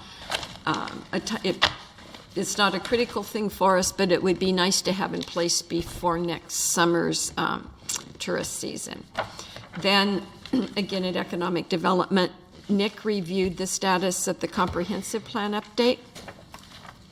And work on our comprehensive plan has been interrupted with our intern taking a full-time position elsewhere because he was doing the work on that for us. It is critical that we meet the June 2016 deadline. And Nick spoke to his department's time-sensitive issues, their limited staff, and how we're going to try and meet these needs. So that basically was our economic development meeting. Prior to that, I'll just move along, Mayor, with our public property meeting. And it started with a presentation and interview of the firm Jones & Jones, who are, they're consultants and had bid or provided a response to our request for qualifications for Phase 2 of McCormick Village Park. They gave a presentation, we asked questions, it was a good process. Then we heard a request from Beta Sigma Phi to add its logo to the welcome sign, the Welcome to Port Orchard sign that's up on Tremont. And the city clerk and Public Works were going to do some research and more than likely send the requester in the direction of the Morning Rotary Club, but they had some homework to do before we gave her that contact information. Then we had a presentation from Code Enforcement Officer Doug Price regarding dangerous and derelict building issues within the city, and he spoke to issues within the city's current code. It was recommended that Doug continue the effort to provide an appropriate solution for the code and the situations he's encountering. The city clerk will be bringing an updated residential parking permit ordinance to our November 24th council meeting. We then did an evaluation of the Jones & Jones presentation and completed scoring sheets and directed Nick to proceed with speaking with them about doing being our consultant for McCormick Woods. The regional decant facility that we talked about tonight was discussed. And then the other thing that we did in general was we talked about the continuing or the open issues that we've had from previous meetings all year so that the committee can prepare some sort of summary of activity and pending issues for the new committee that would be in place next January. And that's what we did at those two meetings. Okay, thank you. Okay, Utility and Sewer Advisory, Mr. Patonsu. Utilities haven't met, and sewer advisory, the only thing we had done previously was what Mr. Wilson presented here this evening, so nothing new to report. Okay. Lodging Tax Advisory, Mr. Chang. Nothing to report. Festival Chimes and Lights, Ms. Lucarelli. Everyone should have received the flyer in their utility billing advertising the Festival of Chimes and Lights. We're moving forward at quite a rate. The brochure is being printed as we speak, and we've had more participation and requests for participation this year than I've seen in a long, long time. I think it's going to be an amazing event. Hold the date. It's December 5th of this year, basically 11 o'clock in the morning to 7:30 in the evening, with the Jingle Bell Run right smack in the middle, and lots of great events, including the tractor rides, Santa, the tree lighting, the chimes. We have almost every organization in town involved. So we're looking forward to that. And once again this year, Kitsap Bank is our presenting sponsor and is sending a check to the city if it hasn't already been received. So we thank Kitsap Bank. And that's pretty much it. The next meeting, November 16th, is a crucial meeting. We'll be taking care of the last details. That's at 3:30 here in City Hall. Okay. Let's see here. We have any special meetings attended reports? Yes. The KEDA fourth quarter board meeting is December 10th. That'll either be in the commissioners' chambers up at the hill here, or could possibly be here. I don't know if they've contacted the city or not. But they're having their holiday reception here at Kitsap Bank, so I assume it's going to be around here somewhere. But that's December 10th. I'm sure all the council members are invited to come to the meeting, and if not that, come to the legislators' reception afterwards. December 10th. Do you have any? Well, I just would say that I attended the Kitsap Regional Coordinating Council meeting and a West Sound Alliance, which is a transportation lobbying committee and both of those meetings are focused basically on our work plan and budgeting for 2016. And I would remind everyone that the Kitsap Regional Coordinating Council's legislative reception is this Thursday up at Clearwater. Okay. All right, we'll move on to, let's see, mayor's reports. And yes, I too attended the West Sound Alliance meeting today, and that's, as you're well aware, last year it was a new organization, a kind of a loose organization of 3 counties that banded together to work on transportation issues that were near and dear to our hearts. That included Mason County, Pierce County, and Kitsap County. So it's still going along fairly nicely. It's not overly organized. We meet quarterly, and we talk to the legislators about different transportation area issues that are important to us. So they did do a lot of good last year, or quite a bit of good. They were part and parcel in helping us get the $3.5 million for the bike path.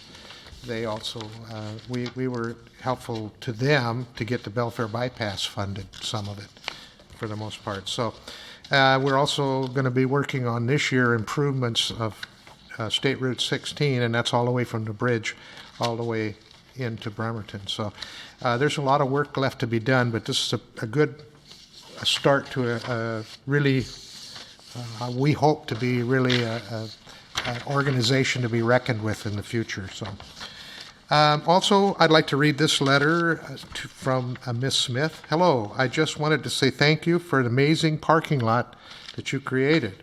Our neighborhood is so excited and feel fortunate that the city went above and beyond to put our best foot, or your best foot forward. You brought a lot of pride to Annapolis. And Mark, I think a lot of this work was yours. At least you had your hand in most of it. And I believe that the parking lot she's talking to, would you tell us a little about what you did there? And well, that was in response to the concerns of a lot of usage on the residential streets in that open right-of-way area next to Arnold Creek. And so working with the council and public properties, we were able to use our own staff and basically develop a very simple 7-stall layout with 2-hour parking limitations, so that forced the long-term parkers to use the $1.50 a day lot just around the corner. And since it's been developed, there haven't been, I've heard nothing but positive responses. So I thank the council for approving that code change where we added the signage. And I don't know really what's happening on Arnold itself because that's in the county, but we addressed what we could address. And you did a little landscaping too that I wasn't aware you were going to do, but yeah, we got a little corner, a little triangular piece there that's landscaped very nicely too. So yeah, we tried to make it a little bit nicer and to help define those parking stalls. Well, good job. Thank you. Yeah. Okay. Reports of department heads. Mr. Darcy. Thank you. So one is, if you haven't been down to the Blackjack Creek Bridge, that ribbon cutting was last Friday. The rain held off, so I thought that the event was really well attended. I was actually surprised by the number of people that came, just other than, the elected delegation, but we had I'd say council 60, members, 50, Mayor. 60 people showed up. Yeah, Derek Kilmer, Congressman Kilmer was able to be there. Senator Angel, Representative Young, and Caldeer, and I think we had 3. Councilwoman Lucarelli, Councilman Childs, and Councilwoman Ashby, the mayor, Commissioner Garrido. So, it was a really well-attended event. So, I was really pleased by how that went. One kind of a heads up. So, the next 2 to 3 days, we're looking at almost 12-foot tides, and we're also having an extreme weather front that's supposed to be coming in, Thursday, Friday, Saturday. You're talking 18 inches of snow in the mountains at 3,000 foot. So I would ask people, if you see catch basins on your streets and there are leaves on them, don't wait for the 1 or 2 people that might be on call to clear those.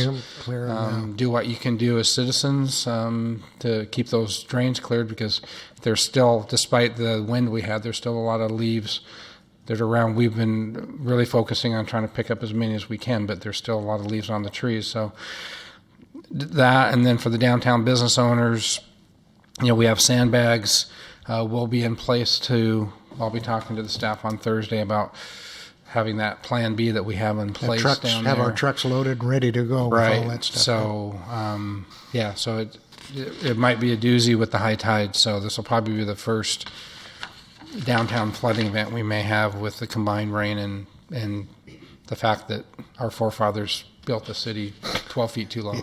So, thank you. Yeah. So, all right. So we're going to be ready this time. Okay. Thank you, Mr. Martin. Thank you. The state auditor has completed the fiscal year 2014 audit and wished to share the preliminary results with the city. To that end, we have scheduled an exit conference for 8:30 in the morning on November 25th in the council chambers. The Finance Committee attends that meeting. The state auditor extends a meeting to all of those in the management position, which would mean all council members. If you do wish to attend that, please let Brandy know that, so that it will constitute a quorum.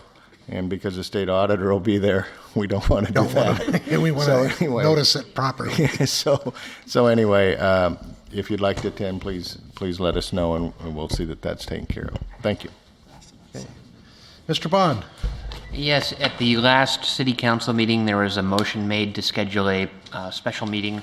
I've sent out a doodle poll, and a few council members have responded, a few have not. And so right now, there's only 2 dates that everybody has said that they can make, and that is November 19th and December 1st. And so I don't know if anybody has their calendar and wants to look at that now or wants to email me. Can we talk about it at the work study? Certainly. Yeah, that's the day before the 19th, right? Oh. 2 days. 2 days. Right, and if we're going to have anyone else there, doing it on the 17th is a little short notice. Maybe the 1st. One thing we discussed in our Everybody committee said the yesterday is first. we are not sure all council members need to be at that stakeholder meeting. Whenever it is, the 19th or the 1st. We can notice it. We should notice it if we're in doubt. So maybe we should notice it. What was the date, the 19th There could and be the a 1st? quorum. Yeah, the 19th or December 1st. I like the 1st. Just saying. Already got all kinds of stuff that day anyway. Mine would have to be the first. Did you ever? Okay.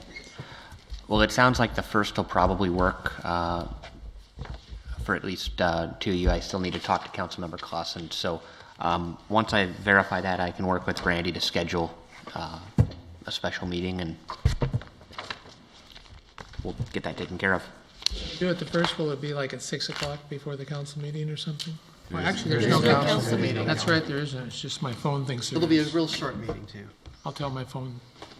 There's no meeting. 1 hour meeting. That's right.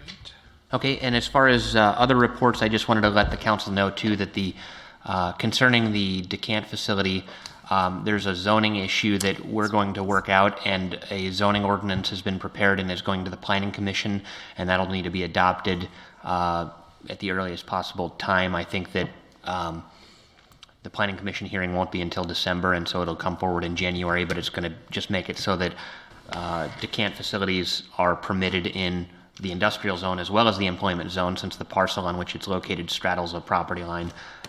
So not a real significant change, but something that needs to be sorted out for that project. Thanks for that. Okay, is that your report? Happy Veterans Day. Oh, thank you, veterans. Okay. Ms. Morris? Ms. Reinerson? I have no report either. Okay. All right. All right, we're at citizen comment period. Please raise your hand if you have a comment, please.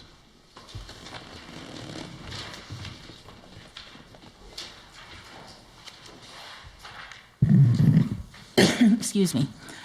Jerry Harmon. I guess that I'm still on my same old monologue on the water issue. I think everybody needs to pay their fair share toward it, and I'm willing to pay my fair share. But there are parts of this plan that are not fair to a lot of the people in this community. And the number one issue to me is based on ERUs.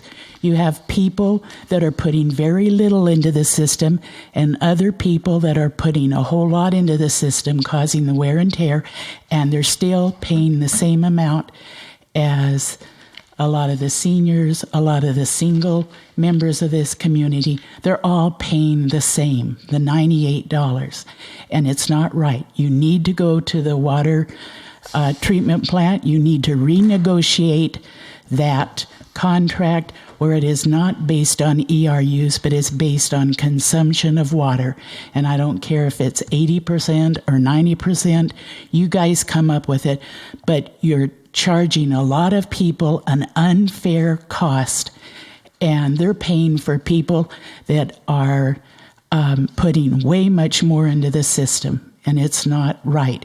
And a lot of you in your talking about being reelected said that you were going to listen to the people. The people are telling you it's not fair. Another thing is, in new issues coming down the pike, the people need to be notified at the start of the issue, not 18 months later.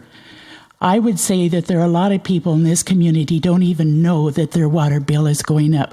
They may have gotten a slip of paper, but if they're on automatic payment and things like that, a lot of them don't even open their water bills anymore. So that's an issue. You're not letting people know early enough. It's like this transportation benefit district. It may be needed, but it's still not, they're not aware that it's happening. So they're going to come up with a license next year with $20 more on it and not know where that fee even came from. And another thing that I want to talk about, utilities. I've been coming 10 years, and this to be determined hasn't been on here except for the last few months. This is a way to keep people from knowing when you're going to be meeting. And you need to start setting a date, and a consistent date for when that is going to be happening. Thank you. Okay, thank you. Anyone else? Better hurry, you don't have much time. I know. One of these days I'm going to wear a hat and just put it over the top of it and just not stop it. So I don't envy you guys your positions at all, because I do recognize that out of the 70,000 people that live in South Kitsap, only 13,000 of them live in the city of Port Orchard, and that those 13,000 are supposed to be the ones that take care of these infrastructure issues. So I really wish there was a way that we can figure out, to get the county to pay their fair share and their burden of the improvements. So that's I just wanted to say that. And the other thing I wanted to say is, I don't know how many of you guys know how many crosswalks there are between Blackjack and City Hall. I think there's probably about a dozen. Last Friday, October 30th, my son was crossing the Bay Street, at Rockwell and was hit by a car. Now, he had the flag. He did everything that he was supposed to be doing. Fortunately, he's 18 and as strong as a horse. And, other than the fact that he was thrown 40 feet, he's okay. But I know that the little blinking lights we have down there on Bay Street are really nice. I don't know what it takes, but, if there's some way at some point to improve the crosswalk situation, lower the speed limit to 5 miles per hour so that people actually go the 25 they're supposed to. I don't know. So, thanks, guys. That crosswalk down there, Matt, is really treacherous. Yeah. It's a The bad. interesting thing is that he was hit on the side coming from Bay 4, or from Titus. Really? Not coming around the corner, which is what you'd expect. Yeah, you would, I guess. Yeah. Jeez. Anyone else? Please. Alyssa Whittleton. I concur with Jerry. I do think the issues need to be brought up earlier so people can compute. I know I had a really hard time last fall getting the information as far as the gap analysis was concerned. There was even a point where we had to make public record requests in order to have the packet so we could listen along. And there was also a time when the information was being given, and since we didn't have the packet, information was being given as the information in the third column on the pink line, so you didn't know what the facts were. You didn't know what the figures were until later on after you made a public records request, and that sort of thing is bogus. But I would like to follow up on the UGA. I know the county is considering changing the lines, and I also remember that the consultant said regarding this gap analysis that if we shrunk the UGA, it could affect the costs that are required. And I'm wondering if that does happen, if we do shrink the UGA, are we going to reevaluate what the people are potentially going to be charged for water and sewer? Or will that remain the same? Because I believe it was in August when she said that could potentially impact what we are charged. So I just really want to make sure. I know I brought it up the last time, but she did mention it. I want to make sure that we look at that when we're asking citizens to be paying more and potentially factor that in. Thank you. Mr. Dorsey addressed that at the last meeting, and the urban growth area is not served by the city. It's served by West Sound Utility District, so it has no impact at all. But aren't we half of it? Aren't we half of West Sound Utility District? If we, more connections to our sewer plant reduces our cost. It doesn't increase our cost. So if West Sound had more customers, or we had more customers, it drives down the cost to provide the service. We have a $40 million asset down there, whether we have 10,000 people on it or 5,000 people on it. So it drives the cost down. But it isn't, we aren't the sewer or water provider in the urban growth area that is being discussed. Any other comments?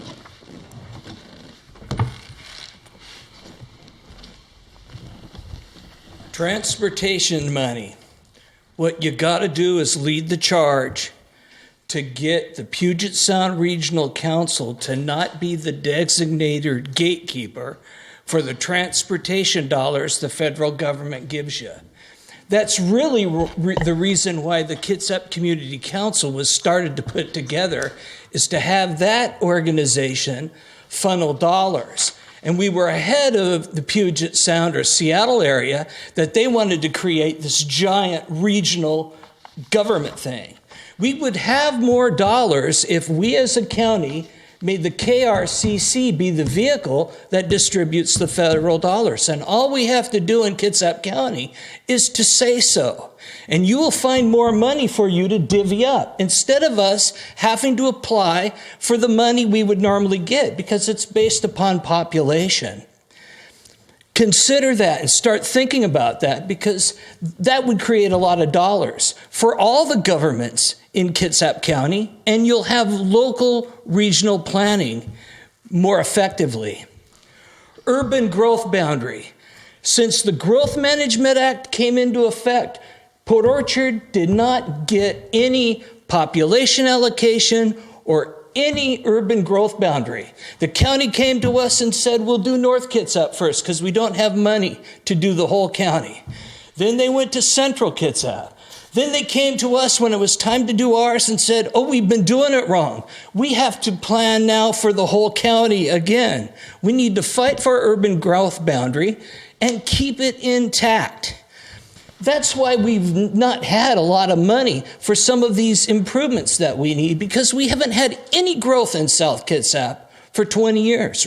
Really not. The only growth that the city has was what it annexed from the county. And you watch, if they do reduce our urban growth boundary, they're sitting in the catbird seat to scoop up all the commercial property for their tax base. And we don't want to do this. This is a beautiful populist government, and we need to grow it throughout the county. Last of all, the election is over, thank God. And Elise, you put it very well on Facebook. I want to thank everybody who ran. It takes a lot of, let me rephrase it. It takes a lot of chutzpah to run for public office. And both winners and losers, I want to thank you for having enough chutzpah to run. Thank you. Thank you. Anyone else? Anything for the good of the order? No. We stand adjourned. Thank you.